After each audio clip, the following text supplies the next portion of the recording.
جہاں تک خیبر پختونخوا میں گورنر راج کی سوال ہے، ویسے تو اس پہ کوئی باقاعدہ ڈسکشنز پاکستان پیپلز پارٹی یا مسلم لیگ کے درمیان تو نہیں ہوئے ہیں۔ میرے خیال میں جس چیز کا آپ ذکر کر رہے ہوں اس کے وہ حالات جو بنتے جا رہے ہیں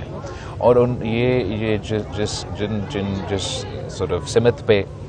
خاص طور پہ پختونخوا کی سیاست مگر جو پی ٹی آئی کی سیاست جس طرف وہ آگے بڑھتا جا رہا ہے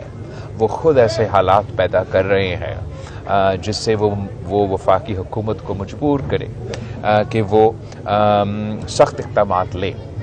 ان سخت اقدامات میں ایک آپشن، آئینی آپشن ضرور گورنر راج موجود ہے، مگر اس پہ کوئی باقاعدہ ڈیسیژن یا ڈسکشن ابھی تک نہیں ہوا۔ جی یہ ایک تاریخی فیصلہ ضرور ہے اور جنرل فیض صاحب کو 14 سال سزا آج ملا ہے مختلف جرائم کے مطابق، جہاں تک مجھے اندازہ ہے شاید مزید تحقیقات اور انویسٹیگیشنز یا ٹرائلز ہونے ہیں۔ میرے سیاسی زندگی میں دو ایسے لوگ تھے جو میں نے خود اپنے آنکھوں سے دیکھا ہے، جو اپنے وقت کے فرعون تھے، اور میں سمجھتا ہوں کہ یہ ایک تو خان صاحب خود ہے جو وزیر اعظم ہوتے ہوئے ہر کسی کو جیل بھیجنے کا نہ صرف دھمکی عملی طور پہ بھیج بھی جاتا تھا اور وہ طاقت کا نشہ میں پتہ نہیں کیا کیا دھمکیاں دیتا تھا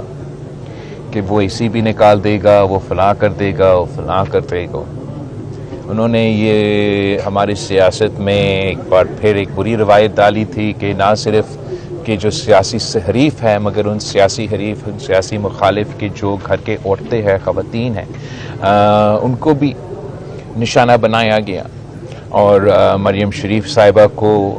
فریال تاجپور صاحبہ کو جس انداز میں ٹارگٹ کیا گیا، اور پھر اس میں ہم نے خود اپنے آنکھوں سے دیکھا کہ کس طریقے سے اس کو اسی زندگی میں ان ایکشنز کا نہ صرف جواب دینا پڑا، بٹ اب وہی اسی قسم کی مشکلات آج بھگت رہے ہیں، اور وہ متفق عمل ہے کہ وہ آج خود جناب جیل میں ہے۔ اس کے ساتھ ساتھ ایک یہ جنرل فیض صاحب تھا جو اپنے طاقت کے نشے میں نہ کسی سیاستدان کو، نہ کسی میڈیا ہاؤس کو، نہ کسی ہماری سوسائٹی میں اس نے اپنے عہد کے خلاف ورزی، اپنے کام کے خلاف ورزی کرتے ہوئے پتہ نہیں کیا کیا، اور آج ہم وہ دن دیکھ رہے ہیں کہ اس کو بھی اسی زندگی میں ان کے جرائم کا جواب دینا پڑ رہا ہے۔ میں سمجھتا ہوں کہ یہ ایک بہت تاریخی فیصلہ ہے۔ اب ویسے تو مکمل ڈیٹیلز مجھے موقع نہیں ملا نہ دیکھنے کے لیے نہ اس کا تفصیل پہ پتہ کرنے کے لیے۔ میرا خیال میں اب آگے اس کے لیے بھی اپیل کے اور ایسے فورمز موجود ہوں گے۔ اپنے طور پہ تاریخی فیصلہ ہے، اور میں سمجھتا ہوں کہ سب کو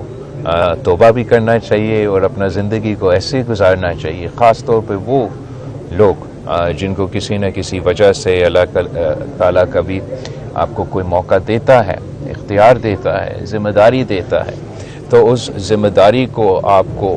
صحیح انداز میں اس پہ عمل درآمد کرنا چاہیے۔